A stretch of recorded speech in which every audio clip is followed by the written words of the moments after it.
Welcome to TNPSC லட்சிய விதைகள் channel. இன்னைக்கு இந்த வீடியோவில் நம்ம என்ன பார்க்க போகிறோம் அப்படின்னா 10th தமிழ் இயல் 9ல் இருக்கக்கூடிய புக் பேக் பார்க்க போகிறோம்.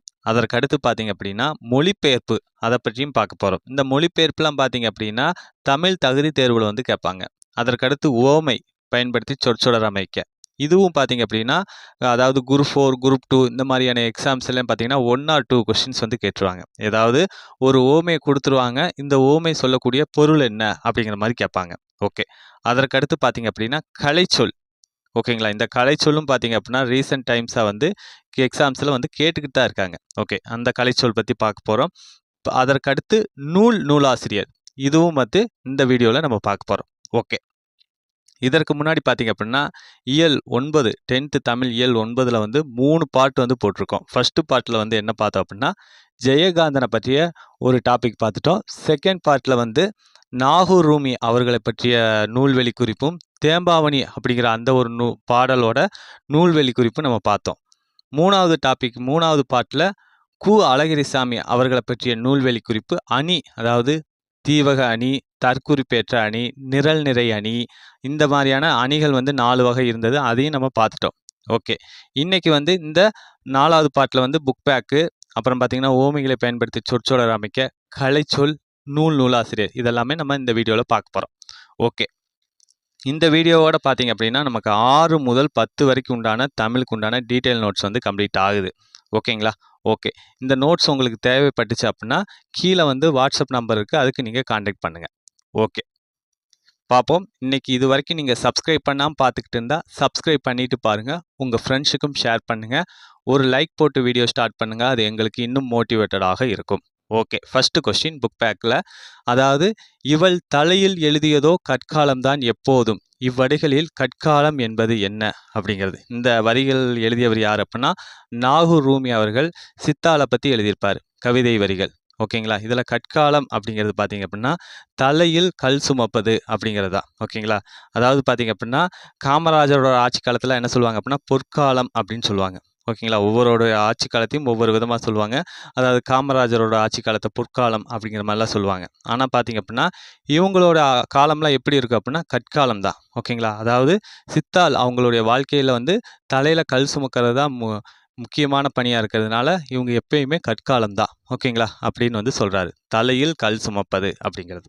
ஓகே, செகண்ட் கொஸ்டின், சுதந்திர இந்தியாவின் மகத்தான சாதனையும் சவாலுமாக ஜெயகாந்தன் கருதுவது எது அப்படின்னா பெற்ற சுதந்திரத்தை பேணி காத்தல். ஓகேங்களா, நமக்கு கிடைச்ச சுதந்திரத்தை பேணி காக்கிறது தான் சுதந்திர இந்தியாவோட மகத்தான சாதனையும் சவாலுமாக இருக்கு.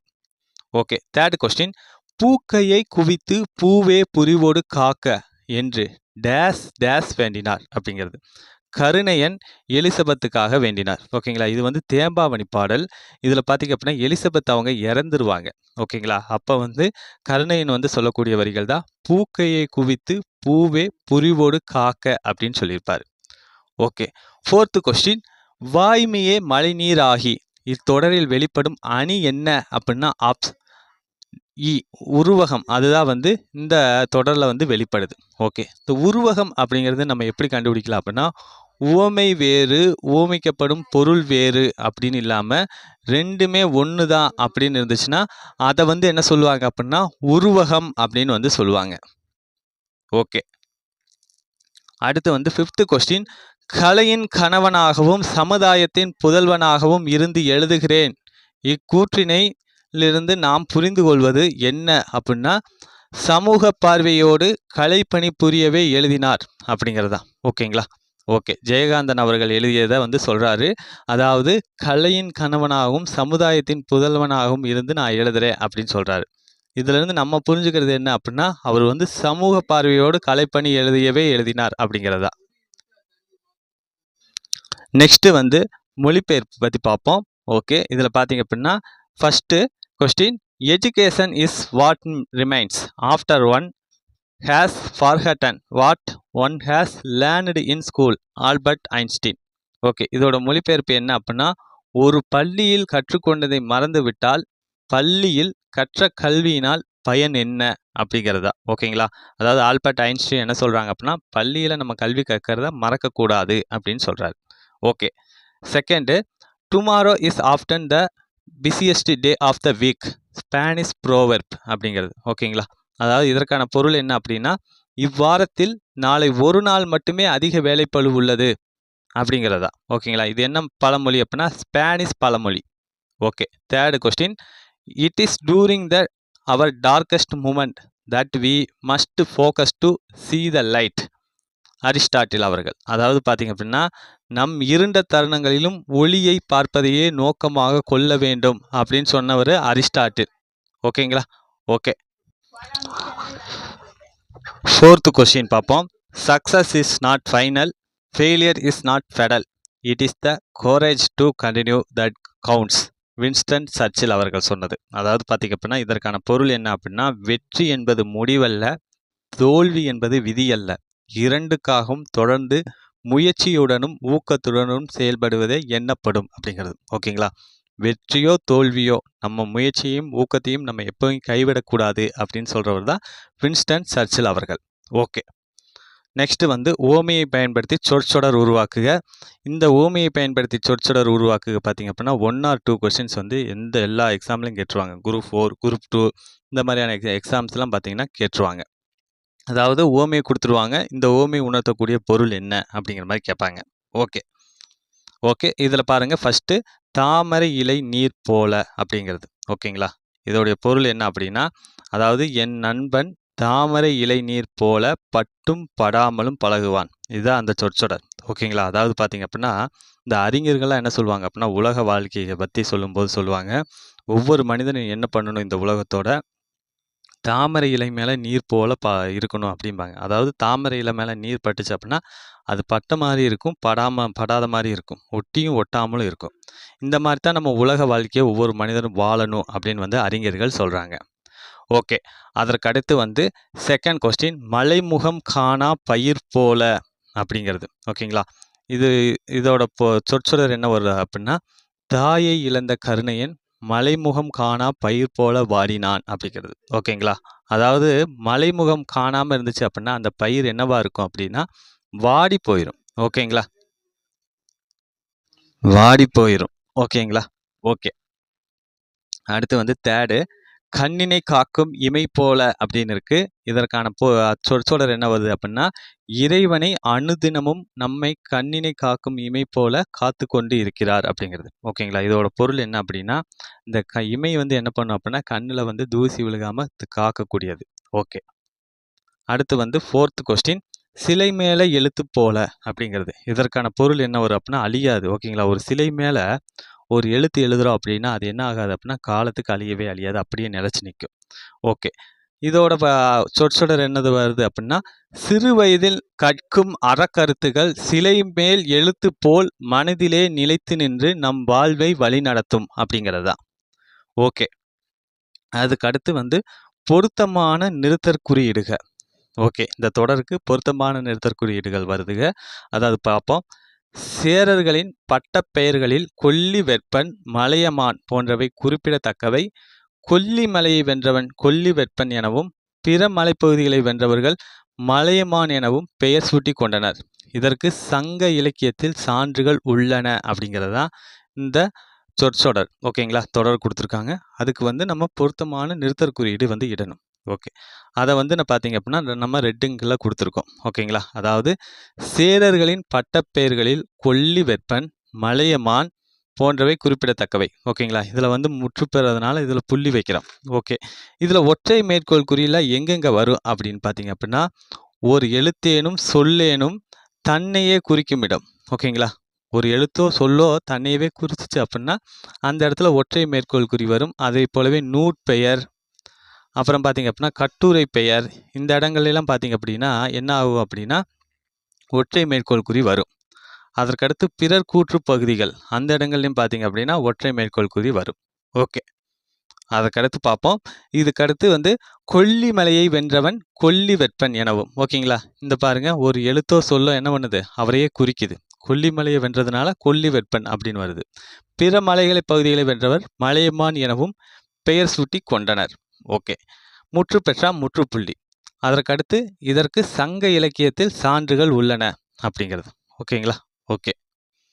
அதற்கடுத்து வந்து ஒரு இம்பார்ட்டண்டான ஒரு டாபிக் குறுக்கெழுத்து போட்டி அப்படின்னு சொல்லி கொடுத்துருந்தாங்க. இதிலிருந்து வந்து நிறைய கொஸ்டின்ஸ் வந்து கேட்டிருக்காங்க. ஒன் பை ஒன்னாக பார்ப்போம். சிறு பொழுதின் வகைகளுள் ஒன்று என்ன அப்படின்னா காலை பொழுது. ஓகே. அடுத்து வந்து செகண்ட் கொஸ்டின் நேர் நேர் இதோட வாய்ப்பாடு என்ன அப்படின்னா தேமா அப்படிங்கிறது தான். ஓகேங்களா. இந்த நேர் நேர் தேமா அப்படின்னு சொல்லி கோபிநாத் அவர்கள் வந்து ஒரு புத்தகம் எழுதியிருப்பார். என்ன அப்படின்னா அதாவது வாழ்க்கையில் வந்து பலதரப்பட்ட மனிதர்கள் வந்து சக்ஸஸ் அடைஞ்சிருப்பாங்க. அவங்கள இன்டர்வியூ பண்ணியிருப்பார். அந்த இன்டர்வியூ வந்து தொகுத்து தான் நேர் நேர் தேமா அப்படிங்கிற அந்த ஒரு புத்தகமாக வந்து வெளியிட்டிருப்பார். ஓகே. தேர்ட் கொஸ்டின் எட்டுத்தொகை நூல்களில் ஒன்று கலித்தொகை. ஓகேங்களா. எட்டுத்தொகை நூல்கள் வந்து மொத்தம் 8 இருக்குது. என்னென்ன? நற்றிணை, நல்ல குறுந்தொகை, ஐங்குறு நூறு, ஒத்த பத்து பற்று, ஓங்கு பரிபாடல், கற்றறிந்தோர் ஏத்தும் களி, அகம்புறம். ஓகேங்களா. இந்த மாதிரி 8 தொகை நூல்கள் 8 இருக்குது. அதற்கடுத்து ஃபோர்த் கொஸ்டின் மக்களே போல்வர் கயவர். ஓகேங்களா. அதாவது திருவள்ளுவர் என்ன சொல்கிறார் அப்படின்னா கயவருக்கும் மக்களுக்கும் பார்த்தீங்க அப்படின்னா பெரிய அளவில் எந்த ஒரு வேறுபாடுமே இல்லை. ஓகேங்களா. மக்கள் மாதிரியே என்ன இருப்பாங்க, கயவர்கள் இருப்பாங்க அப்படின்னு வந்து திருவள்ளுவர் சொல்கிறாரு. இந்த திருக்குறள் என்ன அப்படின்னா மக்களே போல்வர் கயவர் அவரென்ன ஒப்பாரி யாம் கண்டதில். ஓகேங்களா. டிஃப்ரென்ஸே நம்மளால் பண்ண முடியாது. ஓகேங்களா. ஒரு சில மனிதர்கள்லாம் பார்த்தீங்க அப்படின்னா ரொம்ப நல்லவங்கள் மாதிரி பழகுவாங்க. ஆனால் பார்த்தீங்க அப்படின்னா மனசில் வந்து அவ்வளோ வஞ்சம் இருக்கும். ஓகேங்களா. அதைத்தான் வந்து திருவள்ளுவர் வந்து எக்ஸ்பீரியன்ஸ் பண்ணி அந்த திருக்குறளை சொல்லியிருக்காரு. ஓகே. ஃபிஃப்த் கொஸ்டின் முல்லை திணைக்குரிய பெரும் பொழுது எது அப்படின்னா கார்காலம். ஓகேங்களா. ஓகே. குறிஞ்சி நிலத்துக்குரிய பெரும்பொழுது என்ன அப்படின்னா குமு. நம்ம ஷார்ட்கட்லாம் சொல்லியிருக்கோம். குமு அப்படின்னா குளிர்காலம், முன்பனி காலம். ஓகேங்களா. ஓகே. அதற்கடுத்து பார்த்தீங்க அப்படின்னா முல்லை நிலத்துக்கு கார். எப்படி ஷார்ட்கட் சொல்லியிருந்தோம் அப்படின்னா முல்லைங்கிற ஒரு பெண் வந்து கார் ஓட்டுறாங்க அப்படிங்கிற மாதிரி நம்ம ஷார்ட்கட் சொல்லியிருந்தோம். ஓகே. அதற்கடுத்து பார்த்தீங்க அப்படின்னா மருதம் நெய்தல். இதற்கு வந்து என்ன வரும் அப்படின்னா பெரும்பொழுது 6 பெரும்பொழுதுகளுமே வந்துடும். மருதமுக்கு நெய்தலுக்கு 6 பெரும்பொழுது வரும். ஓகே. பாலைக்கு பார்த்தீங்க அப்படின்னா இளவேனில், முதுவேனில், பின்பனி. ஓகேங்களா. இந்த மூன்றுமே வந்து பாலை நிலத்துக்குரிய பெரும்பொழுது. ஓகே. இந்த பெரும்பொழுதெல்லாம் பார்த்தீங்க அப்படின்னா வெரி வெரி இம்பார்ட்டன்ட். இதெல்லாம் வந்து ப்ரீவியஸ் இயரில் கேட்டிருக்காங்க. ஓகே. சிக்ஸ்த் கொஸ்டின் மொழி ஞாயிறு என போற்றப்படக்கூடியவர் யார் அப்படின்னா தேவநேய பாவனர். ஓகேங்களா. இந்த தேவநேயர் பாவனர் இல்லாத குரூப் 4 கொஸ்டினோ குரூப் 2 கொஸ்டினோ கிடையவே கிடையாதுங்க. இந்த கொஸ்டின்ஸ்லாம் கேட்டுக்கிட்டே இருப்பாங்க. இவருடைய பட்டப்பெயர்கள்லாம் கேட்பாங்க. ஓகே. செவன்த் கொஸ்டின் நல்ல என்னும் அடைமொழி கொண்ட தொகை நூல் எது அப்படின்னா குறுந்தொகை. ஓகேங்களா. ஓகே. இதுவும் வெரி வெரி இம்பார்ட்டன்ட். இந்த கொஸ்டின் பார்த்தீங்க அப்படின்னா ப்ரீவியஸ் இயரில் கேட்டிருக்காங்க. ஓகேங்களா. ஓகே. நல்ல அப்படின்னா அடைமொழி கொண்ட நூல் குறுந்தொகை. ஒத்த அப்படிங்கிற அடைமொழி கொண்ட நூல் என்ன அப்படின்னா பதிற்று பத்து. ஓங்கு அப்படிங்கிற அடைமொழி கொண்ட நூல் என்ன அப்படின்னா பரிபாடல். ஓகேங்களா. கற்றறிந்தோர் ஏத்தும் களி அப்படின்னா களித்தொகை. ஓகேங்களா. ஓகே. எய்த்து கொஸ்டின் கலை என்பதன் பொருள் என்ன அப்படின்னா மூங்கில் அப்படிங்கிறது தான். ஓகேங்களா. கலை அப்படிங்கிற அந்த ஒரு சொல்லோட பொருள் மூங்கில். இதுவும் வெரி வெரி இம்பார்ட்டன்ட். இதுவும் ப்ரீவியஸ் இயரில் கேட்டிருக்காங்க. நைன்த்து கொஸ்டின் மதியின் மறுபெயர் இது நிலவையும் குறிக்கும் அப்படிங்கிறது. அதாவது நிலவையும் குறிக்கக்கூடிய இன்னொரு பெயர் திங்கள் அப்படிங்கிறது தான். இந்த திங்கள் வந்து நிலவையும் குறிக்கும், அட் த சேம் டைம் மாதம் அப்படியும் குறிக்கும். ஓகே. 10th கொஸ்டின் குறிஞ்சி திணைக்குரிய விலங்கு எது அப்படின்னா சிங்கம். அதுதான் வந்து குறிஞ்சி திணத்துக்குரிய விலங்கு. ஓகேங்களா. ஓகே. அதாவது பார்த்தீங்க அப்படின்னா புலி, கரடி, சிங்கம் இந்த மூன்றுமே பார்த்தீங்க அப்படின்னா குறிஞ்சி திணைக்குரிய விலங்கு. 11th கொஸ்டின் டேஸ் என்பது புறத்திணைகளில் ஒன்று அப்படிங்கிறது கைக்கிளை அப்படிங்கிறது புறத்திணைகளில் ஒன்று. கைக்கிளை அப்படிங்கிறது ஒரு தலை காமம். ஓகேங்களா. One side. அதற்கடுத்து பார்த்தீங்க அப்படின்னா பெருந்திணை அப்படிங்கிறது பொருந்தா காமம். அதை தான் வந்து என்ன சொல்லுவாங்க அப்படின்னா பெருந்திணை அப்படின்னு வந்து சொல்லுவாங்க. ஓகே. இதுவும் இம்பார்ட்டன்ட் தான். 12th கொஸ்டின் மருந்தே ஆயினும் விருந்தோடு உண். இதோட ஆசிரியர் யார் அப்படின்னா ஔவையார் அவர்கள் தான். ஓகேங்களா. நமக்கு அரிய மருந்து கிடைச்சாலும் கூட அதை என்ன பண்ணணும் அப்படின்னா தனியாக சாப்பிடாம விருந்தினரோட தான் சாப்பிடணும் அப்படின்னு சொல்லக்கூடியதான் இந்த பாடல் வரிகள். ஓகே. 13 கொஸ்டின் மதிமுகம் ஓமை எனில் முகமதி அப்படிங்கிறது என்ன வரும் அப்படின்னா உருவகம்னு வரும். ஓகேங்களா. உருவகம் அப்படின்னா என்ன அப்படின்னா உவமை வேறு ஓமிக்கப்படும் பொருள் வேறு அப்படின்னு இல்லாமல் ரெண்டுமே ஒன்று தான் அப்படின்னு வந்துச்சு அப்படின்னா அதை உருவகம் அப்படின்னு வந்து சொல்கிறாங்க. ஓகே. 14 கொஸ்டின் விடையின் வகைகள் எத்தனை வகைப்படும் அப்படின்னா 8 வகைப்படும். ஓகேங்களா. அதே போலவே பார்த்தீங்க அப்படின்னா இந்த பொருள்கோள் அதோடைய வகைகளும் எத்தனை வகைப்படும் அப்படின்னா 8 வகைப்படும். ஓகேங்களா. ஓகே. வினாவோட வகை எத்தனை வகைப்படும் அப்படின்னா 6 வகைப்படும். இதெல்லாமே ப்ரீவியஸ் இயர்ல கேட்டிருக்காங்க. இம்பார்ட்டன்ட். ஓகேங்களா? ஓகே. அதற்கடுத்து 15 கொஸ்டின் வீரமாமுனிவர் இயற்றிய நூல் எது அப்படின்னா தேம்பாவணி. அதுதான் வந்து அவர் இயற்றிய நூல். இந்த தேம்பாவணி பார்த்தீங்க அப்படின்னா கிறிஸ்துவ சமயத்தாரின் கலைக்களஞ்சியம் அப்படின்னு வந்து அழைக்கப்படுது. ஓகே. எத்தனை காண்டங்களை கொண்டுள்ளது? 3 காண்டங்களையும் 36 படலங்களையும் 3615 பாடல்களையும் கொண்ட நூல் தான் தேம்பாவணி. ஓகே. அடுத்து வந்து 16 கொஸ்டின் பிள்ளை தமிழின் 2ஆம் பருவம் எது அப்படின்னா செங்கீரை. ஓகேங்களா? பிள்ளை தமிழ் பார்த்தீங்க அப்படின்னா 2 பகுப்புகளை கொண்டுள்ளது. என்னென்ன பகுப்பு? ஆண்பால் பிள்ளை தமிழ், பெண்பால் பிள்ளை தமிழ் அப்படின்னு 2 பகுப்புகளை கொண்டுள்ளது. இதில் பார்த்தீங்க அப்படின்னா ஒவ்வொரு பகுப்பு ஒவ்வொன்றிலையும் 10 பருவங்களாக இருக்கும். ஓகே. இதில் பார்த்தீங்க அப்படின்னா ஆண்பால் பிள்ளை தமிழில் காப்பு, செங்கீரை, தாள், சப்பானி, முத்தம், வருகை, அம்புலி, சிற்றில், சிறுதே, சிறுபறை. ஓகேங்களா? இது வந்து 10மே வந்து ஆண்பாலுக்குரியது.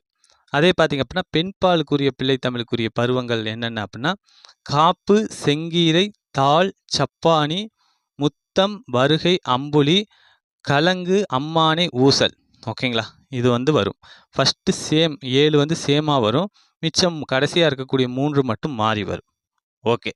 17 கொஸ்டின் முப்பால் பகுப்பு கொண்ட நூல்களுள் ஒன்று எது அப்படின்னா திருக்குறள். ஓகேங்களா? திருக்குறளும் சரி, நாலடியாரும் சரி. ஓகேங்களா? இந்த 2மே பார்த்தீங்க அப்படின்னா 3 பகுப்புகளை கொண்டுள்ளது. என்னென்ன பகுப்புகள்னா அறம், பொருள், இன்பம் அப்படிங்கிற 3 பகுப்புகளை கொண்டுள்ளது. ஓகே. இந்த திருக்குறளில் பார்த்தீங்க அப்படின்னா அறம் வந்து எத்தனை அதிகாரங்களை கொண்டுள்ளது அப்படின்னா 38 அதிகாரங்களை கொண்டுள்ளது. பொருட்பால் பார்த்தீங்க அப்படின்னா 70 அதிகாரங்களை கொண்டுள்ளது. காமத்துப்பால் வந்து 25 அதிகாரங்களை கொண்டுள்ளது. ஓகே. நெக்ஸ்ட் கொஸ்டின் மன்னனது உண்மையான புகழை எடுத்து கூறுவது மெய்கீர்த்தி அப்படின்னு சொல்கிறாங்க. ஓகே. இந்த மெய்கீர்த்தி பழக்கம் வந்து எப்போ தோன்றுச்சு அப்படின்னா பல்லவர்களோட கல்வெட்டுகள்லையும் பாண்டியர்களோட செப்பேடுகள்லையும் தான் இது வந்து என்ன ஆச்சு அப்படின்னா தோன்றுது. அதை வந்து சோழர்கள் வந்து மெய்கீர்த்தி அப்படிங்கிற அந்த வடிவில் கொண்டு வந்துட்டாங்க. ஓகே. 19 கொஸ்டின் 96 வகை சிற்றிலக்கியங்களில் ஒன்று பிள்ளை தமிழ். ஓகேங்களா? ஓகே. அதாவது சிற்றிலக்கியங்கள்லாம் பார்த்தீங்கன்னா தூது, கலம்பகம், அம்மானை, குறவஞ்சி இது எல்லாமே பார்த்தீங்க அப்படின்னா சிற்றிலக்கியம் வகைகளில் வந்துடும். இந்த சிற்றிலக்கியம் வந்து 96 வகை இருக்குது. ஓகே. 20 கொஸ்டின் செய்தவம் இலக்கண குறிப்பு என்ன அப்படின்னா வினைத்தொகை அப்படிங்கிறதா. ஓகே. அதாவது இந்த செய்தவம் அப்படிங்கிறது வந்து வினைத்தொகை அப்படின்னு நம்ம எப்படி சொல்கிறோம் அப்படின்னா வினைத்தொகை அப்படிங்கிறது 3 காலத்தையுமே காட்டும். அதாவது பார்த்தீங்க அப்படின்னா செய்த தவம், செய்கின்ற தவம், செய்யும் தவம் அப்படின்னு 3 காலங்களையுமே காட்டும். இந்த மாதிரி நிகழ்காலம், எதிர்காலம், இறந்த காலம் இந்த 3ஐயுமே காட்டுச்சு அப்படின்னா அது வினைத்தொகை. அதே போலவே பார்த்தீங்க அப்படின்னா ஃபஸ்ட்டு வந்து என்ன வரும் அப்படின்னா வினைச்சொல் வரும். ஓகேங்களா? அதற்கடுத்து தவம் அப்படிங்கிறது பெயர்ச்சொல் வரும். இந்த மாதிரி வினைச்சொல் முதலையும் பெயர்ச்சொல் பின்னாடியும் வரும். 3 காலத்தையும் உணர்த்தி வந்துச்சு அப்படின்னா அது வினைத்தொகை அப்படிங்கிறது. ஓகேங்களா? இந்த கொஸ்டின்ஸ் பார்த்தீங்க அப்படின்னா வெரி வெரி இம்பார்ட்டன்ட். அதாவது பார்த்தீங்க அப்படின்னா இலக்கண குறிப்பு அப்படிங்கிறது கட்டாயமாக வந்து குரூப் 4 குரூப் 2 கொஸ்டின்ஸில் கேட்பாங்க. இந்த வினைத்தொகை அப்படிங்கிறத இன்னொரு சொல் கொடுத்து கூட கேட்பாங்க. ஓகேங்களா? நீங்கள் கான்செப்ட் புரிஞ்சுக்கிட்டா போதும். இதை வச்சே நீங்கள் எப்படி கேட்டாலுமே நீங்கள் அடிச்சிடலாம். ஓகே. அடுத்து வந்து கலைச்சொல் அறிவம். ஹுமானிசம் அப்படின்னா என்ன பொருள் தருது அப்படின்னா மனித நேயம் அப்படிங்கிறது தான். கேபினட் அப்படின்னா அமைச்சரவை அப்படிங்கிற பொருள் தரும். கல்ச்சுரல் பவுண்ட்ரிஸ் கல்ச்சுரல்னா பண்பாட்டு, பவுண்ட்ரினா நமக்கு தெரியும் எல்லை அப்படிங்கிறது. ஓகே. அதற்கடுத்து கல்ச்சுரல் வேல்யூஸ் அப்படின்னா பண்பாட்டு விழுமியங்கள். ஓகேங்களா? கல்ச்சுரல் வேல்யூஸ் அப்படின்னா பண்பாட்டு விழுமியங்கள் அப்படிங்கிற பொருள் தரும். ஓகே. அதுக்கடுத்து நூலாசிரியர் அறிவை விரிவு செய் அப்படிங்கிற அந்த ஒரு டாபிக். அதாவது யானை சவாரி அப்படிங்கிற அந்த ஒரு நூலை எழுதியவர் யார் அப்படின்னா பாவண்ணன் அவர்கள். கல்மரம் அப்படிங்கிற நூலை எழுதியவங்க திலகவதி அவர்கள் எழுதியிருக்காங்க. அற்றை திங்கள் அவ்வெண்ணிலவில் அப்படிங்கிற அந்த ஒரு நூலை எழுதியவங்க முருகேச பாண்டியன் அவர்கள். ஓகேங்களா? ஓகே. நம்ம பார்த்தீங்க அப்படின்னா 10th தமிழ் இயல் 9 வந்து முடிஞ்சது. இது வரைக்கும் நீங்கள் சப்ஸ்கிரைப் பண்ணாமல் பார்த்துக்கிட்டு இருந்தால் சப்ஸ்கிரைப் பண்ணிட்டு பாருங்கள். உங்கள் ஃப்ரெண்ட்ஸுக்கும் ஷேர் பண்ணுங்கள். மீண்டும் அடுத்த வீடியோவில் சந்திப்போம். தேங்க்யூ.